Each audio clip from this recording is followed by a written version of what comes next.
Assalamu alaikum, barkanmu da warhaka. Idan har kana da rijista na Pi network, ya kamata ka san da wa'innan abubuwa guda huɗun kar ka zo ka yi mining naka a banza. Na farko ka tabbata cewa sunan da ka yi amfani da shi wajen rijista Pi account naka ya tabbata sunanka ne na gaskiya.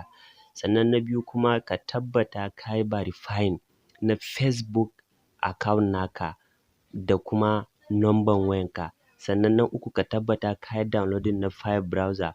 Sannan kuma na huɗu ka tabbatar cewa ka yi creating wallet address naka na Pi.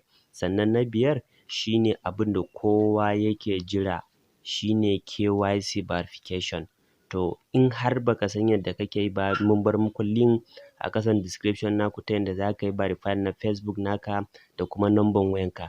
Sannan kuma yadda za ka ɗauko Pi browser har ka zo ka yi seta wallet address naka shi ma za mu muku shi a bidiyo namu na gaba. Ku dai kawai ku danna mana subscribing sai ku danna mana alamar ƙararrawa.